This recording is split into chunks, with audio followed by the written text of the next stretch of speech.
अब देखेंगे सवाल 12। तो सवाल 12 में हमने बच्चों चित्र बना लिया है समय बचाने के लिए। तो ये चीज़ दी गई है और ये चीज़ सिद्ध करनी है।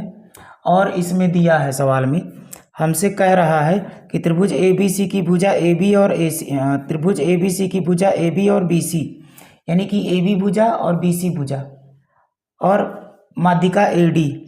एक त्रिभुज अन्य है, एक अन्य त्रिभुज पी क्यू आर की भुजा पी क्यू क्यू आर और माध्यिका पी एम के समानुपाती है। मतलब ए बी बटा पी क्यू, ए बी बटा पी क्यू बराबर बी सी भुजा बी सी बटा क्यू आर बराबर माध्यिका ए डी बटा माध्यिका पी एम। ये भी हमें इस सवाल में दिया है।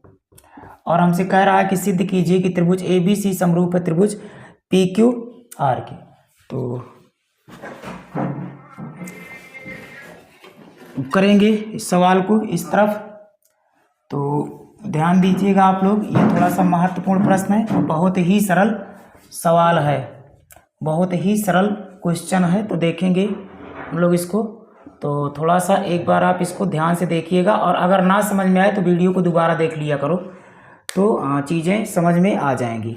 तो हमसे कह रहा है कि त्रिभुज ए बी सी समरूप है त्रिभुज पी क्यू आर के, ये सिद्ध कीजिए। तो दिया है बच्चों, हमें दिया है, जो हमें दिया है उसी से हम सवाल को प्रूव करेंगे। तो ये यहाँ से उपपत्ति डाल के हल करेंगे सवाल को। तो उपपत्ति यानी कि हमें दिया है हमें कि ए बी बटा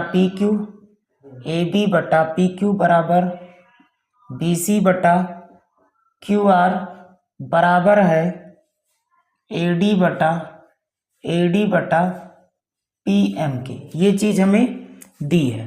तो बच्चों यहाँ पे हम लोग देख रहे हैं, इसको हम मान लेते हैं समीकरण 1, इसको हम समीकरण 1 मान लेते हैं।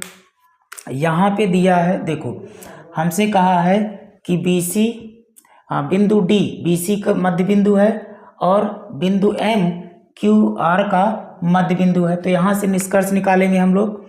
तो निष्कर्ष क्या निकलेगा, हम कहेंगे हाँ दिया है माध्यिकाएं हैं, चूंकि ए डी माध्यिका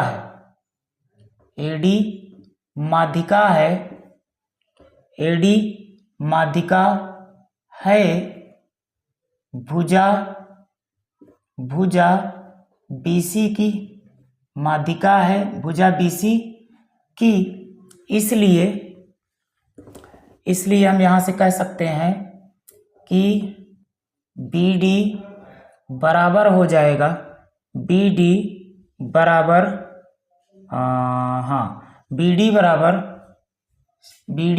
DC या CD हो जाएगा, ये हो जाएगा हमारा। और हम लिख सकते हैं BC बराबर हम लिख सकते हैं BD प्लस DC, यानी BC को हम लिख सकते हैं इतना, यानी कि BC बराबर हो जाएगा बच्चों इतना प्लस इतना। तो ये हमारा हो जाएगा BC बराबर इतना। तो BC बराबर, अब हमें ज़रूरत किसकी है, हम चाहते हैं कोण B और कोण Q बराबर हो जाए, हम यही चाहते हैं बच्चों। तो अगर ऐसा हो जाएगा तो काम हो जाएगा। तो देखेंगे अब यहाँ, तो BC बराबर BD, तो हम BD को BD लिखेंगे, BD को BD रहने देते हैं और DC को BD में बदल देते हैं। तो BD हो जाएगा, यानी कि BC बराबर 2BD हो जाएगा, BC बराबर 2BD। इसी प्रकार कहेंगे चूंकि PM माध्यिका है, भुजा माध्यिका है, PM माध्यिका है, भुजा QR की। तो अगर माध्यिका है तो हम यहाँ से कह सकते हैं कि QM बराबर EMR, अर्थात QM बराबर एम आर, और हम लिख सकते हैं क्यू आर बराबर, पूरी दूरी कितनी हो जाएगी, तो पूरी दूरी हो जाएगी Q M plus M R. हमें क्या चाहिए, क्यू एम, तो हम एम आर को क्यू एम लिख सकते हैं, तो क्यू आर बराबर हो जाएगा Q M plus Q M, Q M plus Q M, अर्थात क्यू आर बराबर 2 क्यू एम, इतना हो जाएगा। अब हम बी सी और क्यू आर का मान समीकरण 1 में रखेंगे, तो यहाँ से कहेंगे समीकरण 1 से, तो ए बी बटा पी क्यू बराबर बी सी की जगह रख सकते हैं 2BD, तो ये हो जाएगा 2BD बटे में है क्यू आर, और क्यू आर की जगह पर हम रख सकते हैं 2QM, तो 2QM बराबर AD बटा PM, तो ये 2 से 2 कट जाएगा, और ये हमारा आ जाएगा AB बटा PQ बराबर BD बटा QM बराबर AD बटा PM, इतना आ जाएगा। अब इतना से हम क्या देख रहे हैं, तो हम देख रहे हैं, अगर हम देख रहे हैं कि त्रिभुज, इतना से यह निष्कर्ष निकलता है, इतना से इसको हम समीकरण 2 मान लेंगे, समीकरण 2 से यह निष्कर्ष निकलता है, समीकरण 2 से हम देख रहे हैं कि त्रिभुज ABD और त्रिभुज PQM, अर्थात ये वाली भुजा इस वाली भुजा AB भुजा PQ भुजा का अनुपात बराबर है AD भुजा और PM भुजा के अनुपात के, बराबर है BD भुजा और QM भुजा के अनुपात के। मतलब त्रिभुज ABD की तीनों भुजाओं का अनुपात बराबर है त्रिभुज PQM की तीनों भुजाओं के अनुपात के। इसका मतलब ये है कि अगर किन्हीं दो त्रिभुजों की दो भुजाओं के तीनों संगत यदि किन्हीं दो त्रिभुजों की तीनों संगत भुजाओं का अनुपात बराबर होता है तो दोनों त्रिभुज समरूप होते हैं, यानी कि त्रिभुज ABD समरूप होगा त्रिभुज PQM के, और अगर त्रिभुज ABD समरूप है त्रिभुज PQM के तो इसका कोण भी जब कोई दो त्रिभुज एक दूसरे के समरूप हो जाते हैं तो उनके सभी संगत कोण समान हो जाते हैं। तो त्रिभुज ABD का ये वाला कोण त्रिभुज PQM के इस वाले कोण के बराबर हो जाएगा। तो इतना आप उतार लीजिए, उसके बाद हम देखेंगे इसको आगे कंटिन्यू। आ गया है इसमें AB बटा PQ बराबर है BD बटा QM के बराबर है AD बटा PM। इसको हम कह देंगे समीकरण नंबर 2।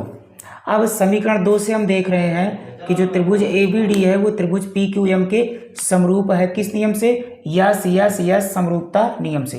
तो कहेंगे त्रिभुज ABD समरूप होगा त्रिभुज PQM के एस नियम से, ये त्रिभुज समरूप हो जाएगा। और अगर दो त्रिभुज समरूप होते हैं तो उनकी संगत भुजाओं का अगर दो त्रिभुज समरूप होते हैं तो उनके सभी संगत कोण समान होते हैं। तो कोण B बराबर हो जाएगा कोण Q के। तो यहाँ से लिख सकते हैं, कहेंगे कोण B बराबर कोण Q किस नियम से? तो CPCT के नियम से, या फिर कह सकते हैं कि यदि दो त्रिभुज समरूप होते हैं तो उनके सभी संगत कोण समान होते हैं। तो इसको हम कह दे रहे हैं समीकरण 3। अब बच्चों समीकरण 3 व समीकरण 1